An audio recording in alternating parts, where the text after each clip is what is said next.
E Jesus vai voltar? Isso é um problema cognitivo sem tamanho. É você ter uma certeza que você não pode comprovar, e pior ainda, você vive dela. Não é que Jesus vai voltar, é que a forma cósmica que Jesus teve, este ser sim irá se apresentar, e isso representa a volta de Jesus nos termos em que ele prometeu, e é isso que esses seres afirmam.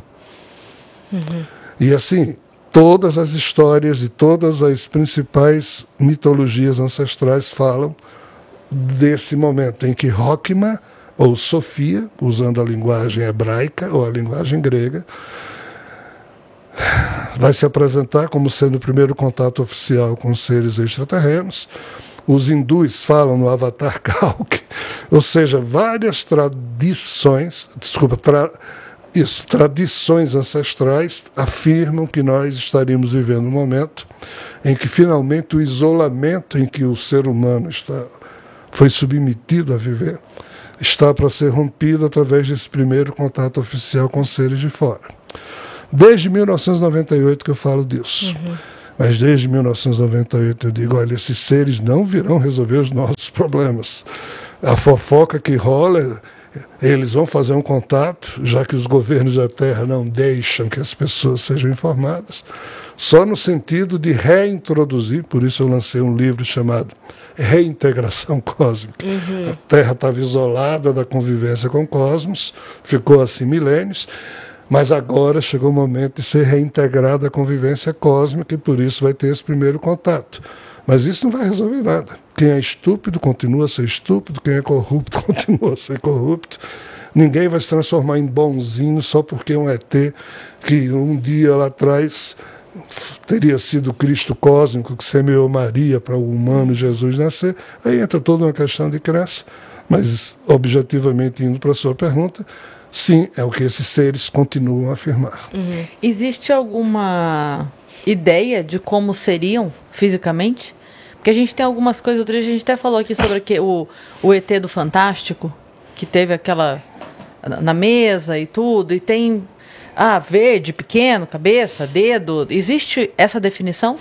Olha, em 1978, quando eu era do CEPEL, o meu grande grupo de estudos ufológicos, lá em Natal, isso, eu gastei meu dinheiro todo para ir participar de um evento em Brasília, que foi o primeiro congresso internacional de ufologia que houve lá em Brasília.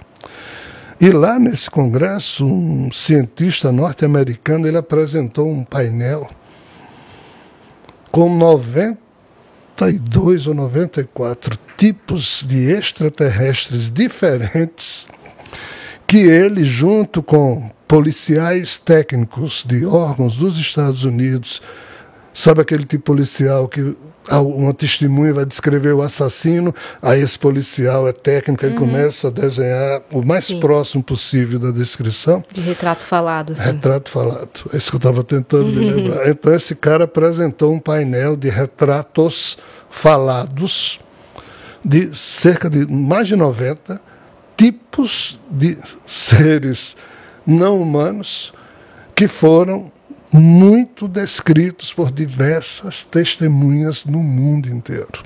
Então, me lembrando daquele painel de 1978, aquilo lá já era uma loucura.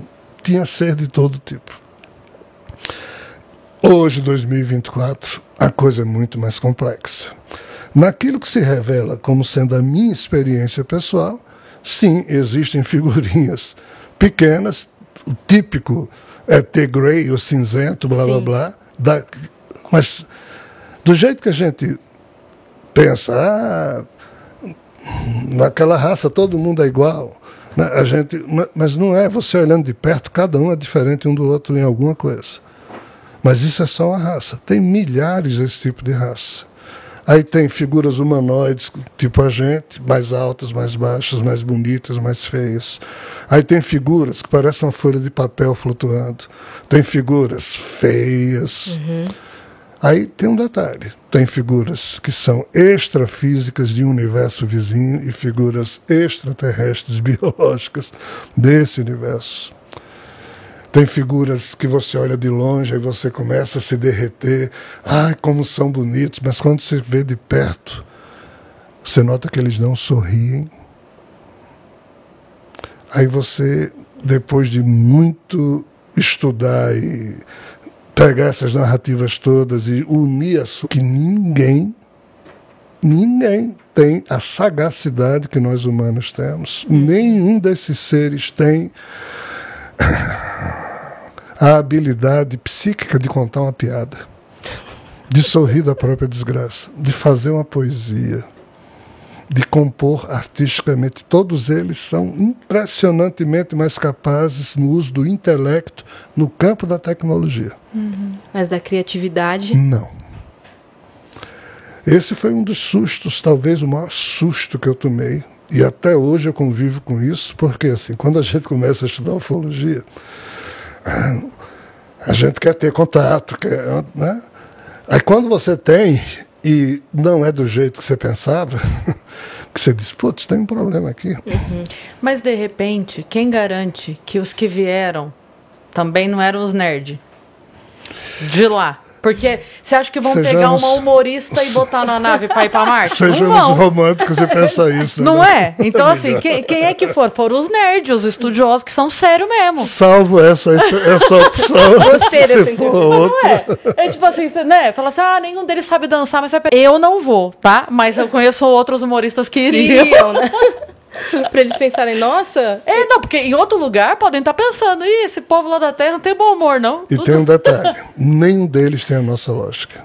Tem o quê? A nossa lógica. Isso é. Nós temos um problema seríssimo porque a gente imagina que tudo mais que possa existir por aí pensa como a gente.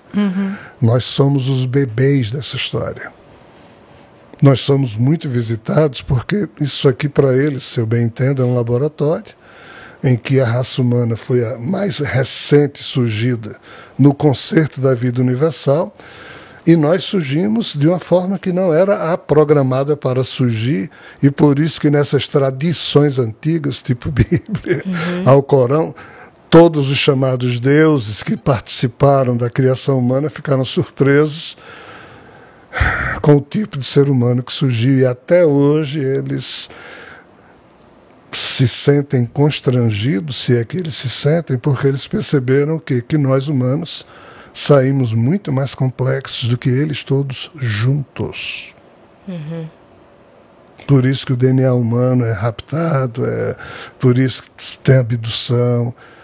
Como eu disse, o assunto ele é trágico, ele é perigoso, não é para criança.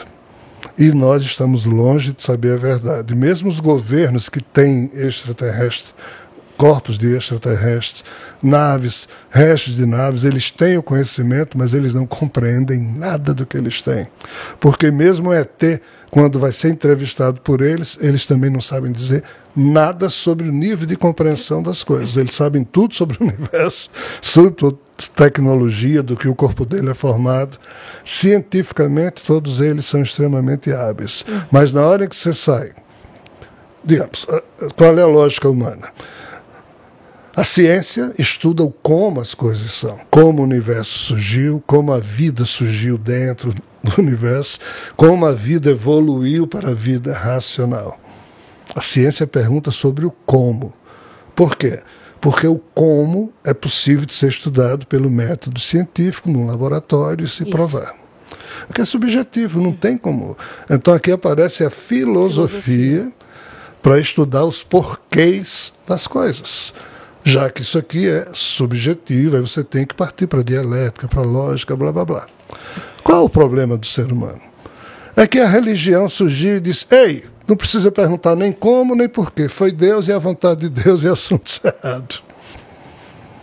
Então nós ainda vivemos o resquício de um poder religioso que sempre impediu pessoas, e quem tentava descobrir os porquês e os como da coisa, que fosse morria, era assassinado. Hoje em dia tem só a sua honra ferida, mas a turma ainda queima. Tem gente que desaparece, some. E ninguém sabe explicar, e todo mundo esquece tudo, porque todo dia é tanta novidade, é tanta tragédia, que a tragédia da semana passada... Então, assim, a coisa é muito esquisita. E nós, humanos,